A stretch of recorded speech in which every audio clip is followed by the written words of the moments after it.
Chào mừng các bạn trở lại với Automai. Vâng, đây là chiếc VF8 phiên bản Plus mà tôi vừa nhận hôm qua. Một chiếc xe mới tôi mong muốn chia sẻ rất nhiều. Nhưng điều mà tôi nhận thấy các bạn quan tâm nhất, và bản thân tôi cũng vậy, rất quan tâm, đó là chiếc xe này di chuyển được bao xa. Tôi mong muốn sẽ chia sẻ và giải đáp ngay trong video hôm nay, video đầu tiên khi mà tôi sở hữu chiếc xe này. Tuy nhiên, do dung lượng pin lớn, quãng đường dự kiến di chuyển theo tiêu chuẩn WLTP mà họ công bố lên tới 400 km, nên thời gian thử nghiệm sẽ rất lâu, và tôi nghĩ rất ít ai lựa chọn cách làm như của tôi.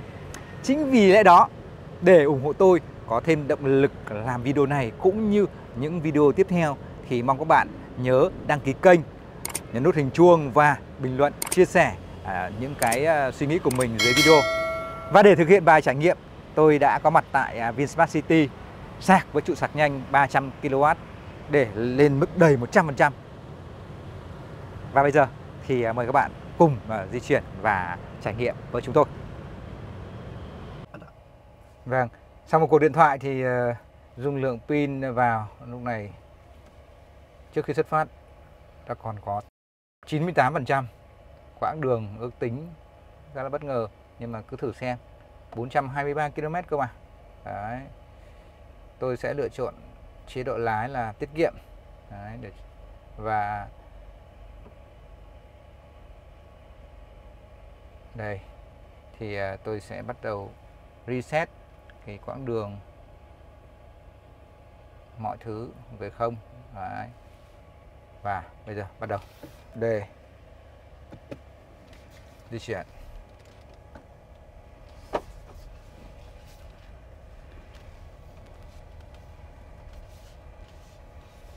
Hôm nay thì thời tiết khá nóng, nhiệt độ ngoài trời lúc này đang báo đâu đó hơn 30 độ.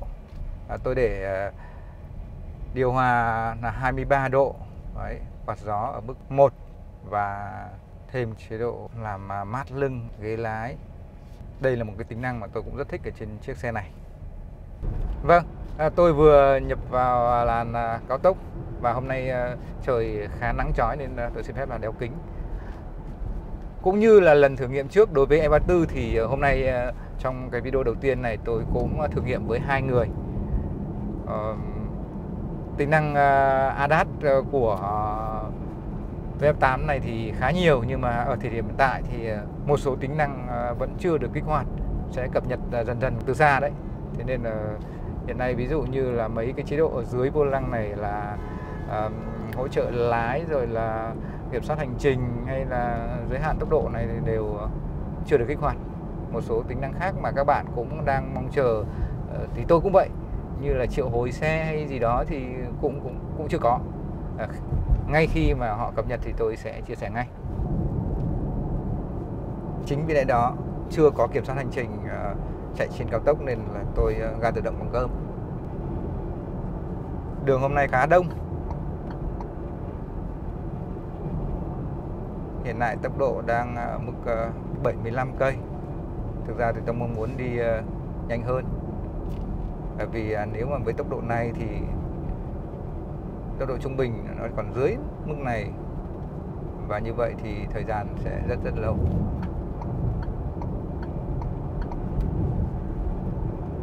Vâng, như vậy là qua 8% pin đầu tiên, bây giờ pin còn 90%, thì tôi thấy là quãng đường di chuyển được, các bạn có thể nhìn thấy này, là được 38 cây. Tính ra là chưa được 5 km mỗi phần trăm pin. 85 40 cây thì mới được 5 km. Tuy vậy là nhìn vào con số hiệu suất ở bên phải này, các bạn có thể thấy rằng là hiệu suất tiêu thụ pin của xe không đến nỗi nào. Đây các bạn nhìn thấy là 20,4 kWh trên mỗi 100 km. Thực tế theo chia sẻ của các cái chuyên gia, và tôi cũng nhận thấy là chúng ta đa số là mới chỉ quan tâm đến quãng đường di chuyển của ô tô điện mà chưa nghĩ tới, chưa quan tâm tới là hiệu suất hoạt động của chiếc xe điện đó, của cái pin xe đó là như thế nào. Điều này thì thực tế là cũng có lý do khách quan chủ quan. Khách quan chủ yếu là thứ nhất, chúng ta mới có một chiếc xe điện E34 là rất phổ biến, và cũng chỉ có duy nhất chiếc xe này, nên là không có sự so sánh về hiệu suất ở tại Việt Nam. Nói là lần đầu tiên thì ở trong cái phạm vi rộng, chứ còn nếu ở phạm vi hẹp thì có khá nhiều xe của thương hiệu sang khác rồi. Đấy, thì trở lại là hiệu suất nó rất quan trọng. Hiệu suất nó thể hiện rằng là 1 kW của pin đấy chạy được bao nhiêu km. Đấy mới là cái cũng ảnh hưởng đến túi tiền của chính những người dùng như chúng ta đấy. Ví dụ như là chiếc VF8 này, nói về quãng đường thì cũng hơi man mát, như tôi đã chia sẻ là hồi đầu họ công bố chắc là trong cái mô phỏng thì quãng đường di chuyển được đâu đó 460 đối với bản pin thường, và bản nâng cao thì 501 gì đó. Thế nhưng mà hiện tại bản thương mại này công bố chính xác nhất của VinFast là bản này là 400, bản Eco là 420. Nếu mà với cái quãng đường như thế mà pin của cái xe này là 88,8 kWh, chúng ta nói tròn là 90 cho dễ nhớ, thì 90 kWh mà họ công bố chạy được 400 km thì rõ ràng lúc đó thì hiệu suất của xe lúc đó chỉ hơn 4 km mỗi kW điện tiêu hao. Hiệu suất này so với cái mức định danh ở trên thế giới khoảng 5 km thì con số này hơi thấp một chút. Tuy nhiên nhìn vào thực tế đây đang cho thấy rằng là nếu cái hiệu suất này liên tục được duy trì thì có nghĩa là hiệu suất này cũng không hề thấp, cũng đã được 5 đây này. Đấy. Và ở thời điểm hiện tại thì mức pin sụt xuống 80%, và những cái thông số các bạn có thể theo dõi trên màn hình cho thấy rằng là cái mức trung bình vẫn không có gì đột biến. Quãng đường di chuyển sau 18% pin của tôi đạt được gần 80 cây. Tốc độ trung bình lúc này tôi đang đạt là khoảng tầm 76 cây một giờ. Công suất tiêu thụ một số điện đi được khoảng tầm 5 km. Công suất này hiện tại so với mức thực tế đang được cải thiện khá tốt của VF E34 thì đang thấp hơn. Như tôi thử nghiệm vẫn đạt được hiệu suất là 1/6, tức là 1 kWh đạt 6 km.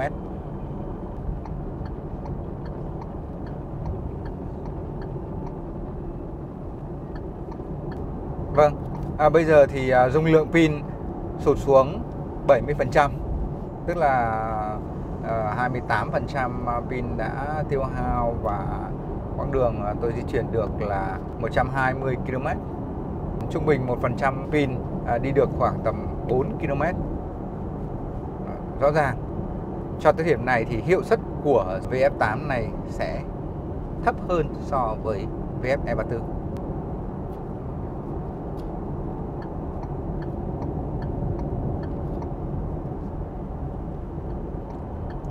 Pin xuống 60%, quãng đường đi được 160 cây tròn. 40% pin đã tiêu hao, đi được 160 cây. Cái hiệu suất vẫn là 20 kW trên 100 km.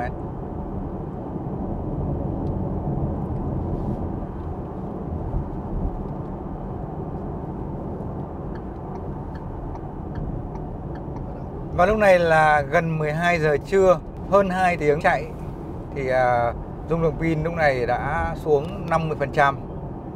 Quãng đường tôi di chuyển được là 205 km. Đấy, nếu vậy thì tính một cách tương đối ở thời điểm này khá đúng với cái công bố của nhà sản xuất theo tiêu chuẩn WLTP là 400 cây, thì nếu 50% đi được khoảng 205 cây như thế này thì 100% về lý thuyết sẽ chạy được khoảng tầm 410 cây trên thực tế. Chắc chắn tôi sẽ tiếp tục đo để chứng minh điều đó. Tuy nhiên cho thời điểm này con số cũng được ghi nhận là khích lệ. Bởi vì tại sao? Bởi vì đây là một chiếc xe gọi là gầm cao thì cũng được, nhưng mà không cao lắm. Nhưng mà chiếc xe gầm cao mà có cái trọng tải lên tới 2,6 tấn. Và đặc biệt là xe đang di chuyển trong cái điều kiện thời tiết cũng không phải là thuận lợi đối với xe điện. Đó là nhiệt độ ngoài trời đang khá là cao, đâu đó 32, 33 độ. Và chiếc xe này lại là chiếc xe mới, chưa hề dán phim cách nhiệt. Rồi nữa là tôi phải đẩy cái điều hòa xuống cái mức tầm 21, 23 độ này, rồi là mức gió 2. Kể cả hai bên ghế đều có làm mát. Đấy.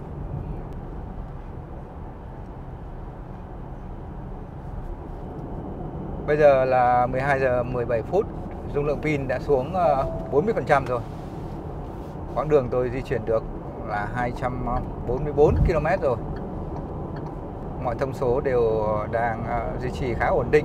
Ít nhất là cho thời điểm này, những cái con số của VF8 nó khá sát với thực tế và nó có ngay từ lúc đầu. Như ngày xưa là VF E34 là có thông số kW tiêu thụ này là rất nhiều xe phập phù. Sau này thì cũng có ổn định hơn. Đấy.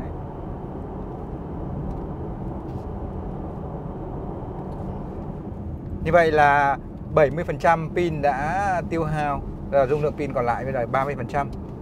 Đấy, nhưng mà quãng đường vẫn duy trì được khá là đều với mức là bây giờ là 279 km, gần 280. Trung bình vẫn duy trì được mức 1% đi được 4 km. Đối với E34 thì các bạn đã biết rằng con số công bố của nhà sản xuất là 285 km. Nhưng mà thực tế qua trải nghiệm rất nhiều của anh em đi đường dài và đường hỗn hợp thì trung bình là 1% đi được khoảng tầm 2,5 cây. 2,5 cây có nghĩa là đi điều kiện thực tế của E34 full pin đó thì là đi được khoảng tầm 250 cây. Và dung lượng pin của E34 là 42 kW định danh. Tính ra có nghĩa là lúc đó 1 kW đi được 6 km. Còn hiện tại với con số này,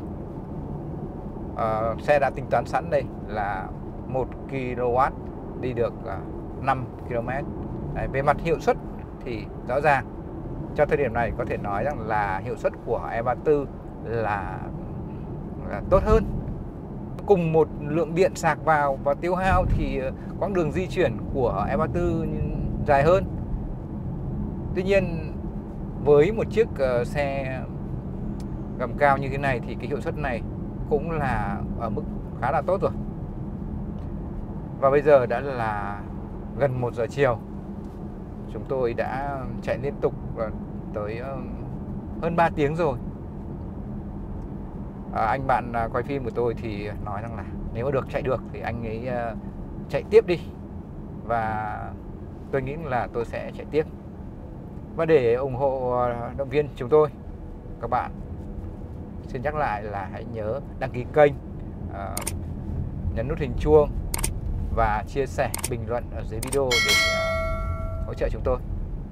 Xin cảm ơn và mời các bạn tiếp tục theo dõi.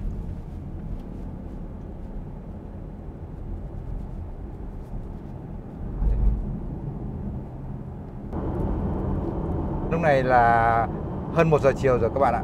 Sau khoảng gần 4 tiếng chạy thì tôi đã chạy được quãng đường 314 km. Pin còn lại là 20%. Đấy, các bạn có thể nhìn thấy là 80% pin tiêu hao, nó đã gần được là 320 km, 315 km rồi. Thế thì chênh lệch không quá nhiều.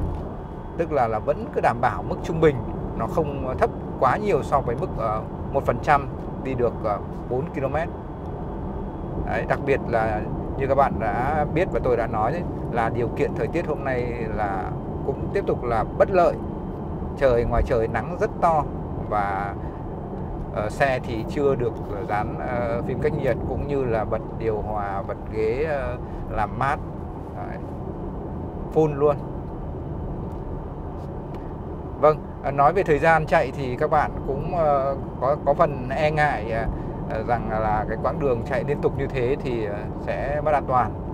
Quả thật là như vậy, nhưng mà các bạn yên tâm là chúng tôi cũng đã dừng nghỉ 2 lần. Thời gian thì không nhiều đâu nhưng mà cũng đã dừng nghỉ 2 lần, tổng đâu đó khoảng tầm 15 phút gì đó, 10-15 phút. Đấy, để đảm bảo mua đồ rồi là mua nước vân vân. Như vậy là còn khoảng 20% mà tôi mong muốn là tôi tiếp tục chạy thêm nữa, xuống 10% hoặc dưới 10%. Các bạn thấy thế nào? Hãy cùng chúng tôi tiếp tục thử nghiệm nhé.